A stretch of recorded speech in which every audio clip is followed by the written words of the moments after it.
Welcome to Pura Kathan, a place where ancient tales come alive.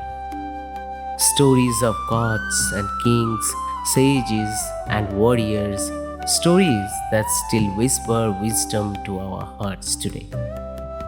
I am Dibyendu, your storyteller. Today let us journey together into the skies of heaven and the rivers of earth to hear the tale of 8 Vasus, their curse and the birth of one of the greatest heroes of the Mahabharata.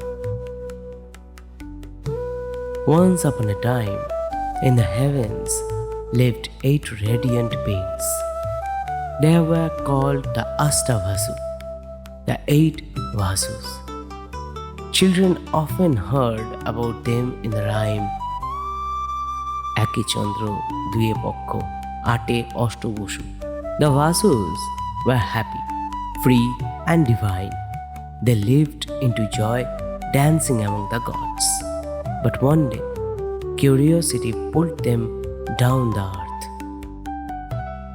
They wanted to see the strange world where humans lived, and so, with their wives, they descended.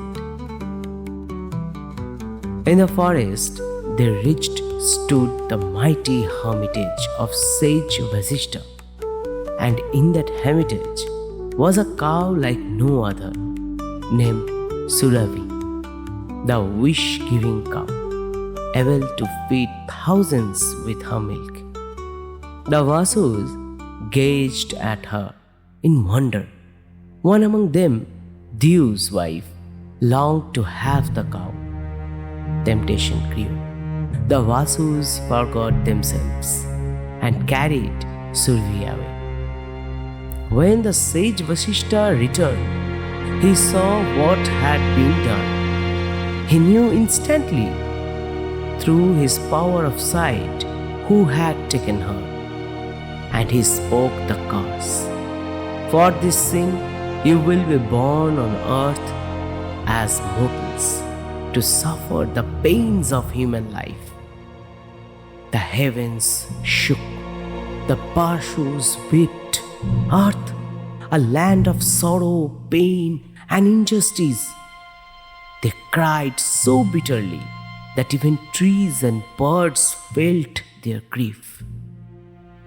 At last, the sage softened. He said, 7 of you may be freed quickly, but Dew, who led the sin, must live a long and hard life as a man. The Vasus then sought help from the river goddess Ganga. She agreed to be their mother on earth, but whose seed would give them birth? It was decided. The noble king Shantanu of the Kuru dynasty.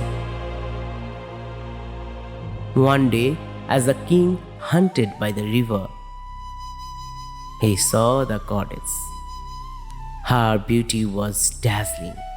They married with 3 promises. He must never ask her name, never question her actions, and never stop her from what she does. Shantanu agreed, and so a child was born.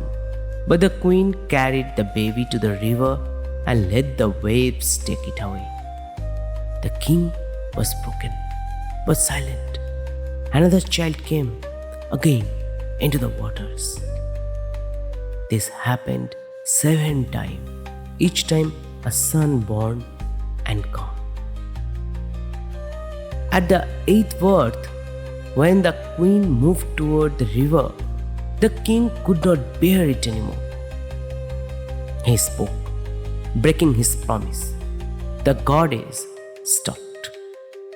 He revealed the truth. She was Ganga, mother of the Vasus. Each child she released into the river was freed from mortal life. But the 8th, Dew, must remain. She placed the child into the king's arm and then she left. That boy grew to be known as Bhishma Pitamah, the grand warrior of the Mahabharata, destined to live long, suffer long, yet uphold truth until the end. And here lies the lesson. The Vasus had not chosen earth. They were sent by fate, and perhaps so are we. The world is not easy. It tests us again and again. Some run away from it. Sages, monks, seekers have left behind comfort of search of the God. But the true path, says the wisdom of Bhagavad Gita, is not to escape, but to live among people, do our duty, and work selflessly for others. Even the Prophet of Islam, the Buddha, and many saints have shown the same way. Fight for truth, live for others, serve humanity. Earth is hard, yes, but this is why it is precious.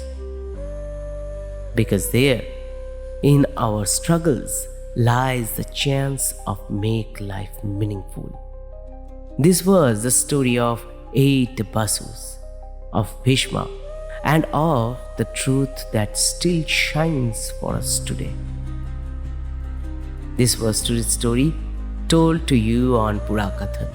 The tale of Vasus reminds us the life of earth is not meant for ease, but for learning, struggle, and the truth. May we, like Vishwa, hold fast to what is right, even through hardship, and may these ancient stories guide us to make our lives meaningful. I am Dibyendu, your storyteller, thanking you for listening. If this story touched your heart, stay with us for many more timeless tales, only here on Pura Katha.